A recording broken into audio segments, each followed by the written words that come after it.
ఆంధ్రప్రదేశ్ ముఖ్యమంత్రి నారా చంద్రబాబు నాయుడు ఎమ్మెల్యేల పనితీరుపై కీలక వ్యాఖ్యలు చేశారు. శనివారం రోజున పార్టీ కేంద్ర కార్యాలయంలో టీడీపీ నేతలతో చంద్రబాబు భేటీ అయ్యారు. ఈ సందర్భంగా ఎమ్మెల్యేల పనితీరు మెరుగైందని చంద్రబాబు అభిప్రాయపడ్డారు.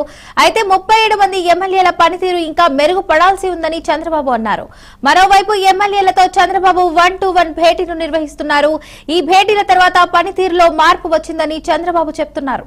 ఇక ఇదే అంశానికి సంబంధించి పూర్తి సమాచారాన్ని మా అమరావతి బ్యూరో చీఫ్ నాగకిషోర్ అయితే అందిస్తారు. చెప్పండి నాగకిషోర్, అప్డేట్స్ ఏంటి? 1-to-1 భేటీలు అయితే అవుతున్నాయి అంటున్నారు చంద్రబాబు గారు. ఇంకా దీని గురించి అప్డేట్స్ చెప్పండి. Fatima, thank you. నిన్న ముఖ్యమంత్రి చంద్రబాబు నాయుడు పార్టీ కేంద్ర కార్యాలయానికి వెళ్ళడం జరిగింది. అక్కడ కార్యకర్తలకు సంబంధించి సమస్యల గురించి కూడా వినడం జరిగింది. తర్వాత విలేకరులతోటి ఇష్టాగోష్ఠిలో కూడా పాల్గొనడం జరిగింది.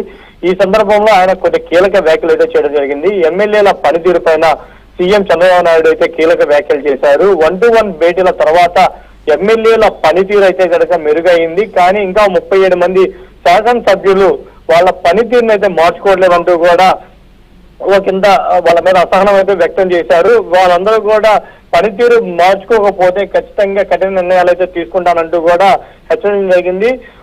ఈ ఎమ్మెల్యేలు పనితీరుపై సర్వే నివేదికలు తెప్పించుకుంటున్నానన్న చంద్రబాబు పనితీరు మెరుగుపరుచుకోవాలంటూ కూడా వాళ్ళకైతే సూచిస్తున్నట్టుగా కూడా చెప్పారు. ఇప్పటికే నేను పదే చెప్తున్నప్పటికీ కూడా కొంతమంది ఎమ్మెల్యేల పనితీరులు ఎలాంటి మార్పులు కూడా రావట్లేదు. ప్రజలతోటి దగ్గరగా ఉన్నామని చెప్పి, ప్రజలకు సంబంధించి ఏమైనా సమస్యలు ఉంటే పరిష్కరించమని చెప్పి, అదేవిధంగా ప్రజలకు సంబంధించి ఏదైతే ఇప్పుడు కేంద్ర కార్యాలయం దాకా ప్రజలు వస్తున్నారో అవంతా కూడా వారు ఇక్కడ దాకా రాకుండా రచ్చబండ కార్యక్రమాలు నిర్వహించేసి వాళ్ళ నియోజకవర్గాల్లోనే సమస్యలు పరిష్కారం అయ్యే విధంగా కూడా ఎమ్మెల్యేలు చర్యలు తీసుకోవాలంటూ కూడా ముఖ్యమంత్రి చంద్రబాబు నాయుడు కావచ్చు, మంత్రి లోకేష్ కావచ్చు పదే ఎమ్మెల్యేలకి మంత్రులకి కూడా హెచ్చరికలు జారీ చేస్తారు. సో ఈ నేపథ్యంలోనే ముఖ్యమంత్రి చంద్రబాబు నాయుడు ప్రతి ఎమ్మెల్యే తోటి కూడా 1-to-1 భేటీ అయ్యి వాళ్ళ సమస్యల గురించి చర్చించడం జరిగింది.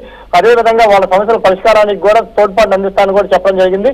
ప్రజలకు, కార్యకర్తలకు ఎలాంటి ఇబ్బందులు కూడా లేకుండా చూసుకోవాలంటూ కూడా 1-to-1 భేటీలో ముఖ్యమంత్రి చంద్రబాబు నాయుడు ఎమ్మెల్యేలకు సూచించడం జరిగింది. సో ఈ నేపథ్యంలోనే అందరూ ఎమ్మెల్యేల పనితీరు మెరుగైంది. ఇంకా 37 మంది ఎమ్మెల్యేల పనితీరు మెరుగవ్వాల్సి ఉంది. వీళ్ళతో కూడా మరొకసారి భేటీ అవుతాను.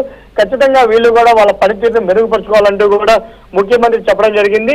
ఇంకో పక్క బీజేపీ కోసం ఆర్ఎస్ఎస్ ఎలా అయితే నిస్వార్థంగా పనిచేస్తుందో అదే తరహాలో ఓ సిద్ధాంతం ప్రకారం పార్టీ క్యాడర్ కూడా సంసిద్ధం చేసుకొని పార్టీ క్యాడర్ ను కూడా ఆర్ఎస్ఎస్ లాగా నిస్వార్థంగా పనిచేసే విధంగా కూడా మనం తయారు చేసుకోవాలంటూ కూడా ముఖ్యమంత్రి చంద్రబాబు జరిగింది. ఇంకో పక్క ఏదైతే పరకామణి చోరీ కేసులో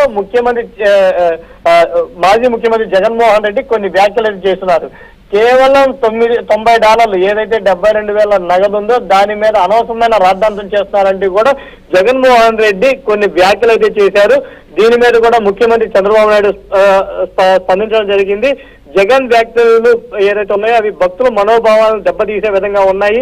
జగన్ కి దేవుడన్నా, భక్తులన్నా, ఆలయాలన్నా, పవిత్రతన్నా లెక్కలేదంటూ కూడా ముఖ్యమంత్రి చంద్రబాబు నాయుడు వ్యాఖ్యానించడం జరిగింది. అదేవిధంగా దొంగతనం తప్పు కాదని, చేసిన వాళ్ళని ఏమనాలని, దొంగతనం చేసిన వ్యక్తి డబ్బులు కట్టాడు కదా తప్పేముందని జగన్ అనైతికంగా మాట్లాడడం అనేది క్షమించడాని విషయం అంటూ కూడా ముఖ్యమంత్రి చంద్రబాబు నాయుడు ఘాటుగా వ్యాఖ్యానించడం జరిగింది. దొంగతో సెటిల్మెంట్ ఏంటి? అసలు 72,000 రూపాయలు చిన్న దొంగతనం అని జగన్ అంటున్నారు.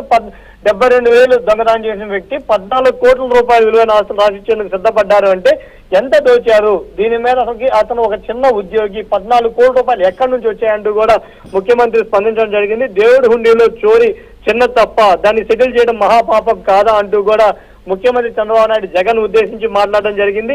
అదేవిధంగా రాష్ట్రంలో శాంతి భద్రతలకు సంబంధించి కూడా ముఖ్యమంత్రి చంద్రబాబు నాయుడు నిన్న మాట్లాడడం జరిగింది.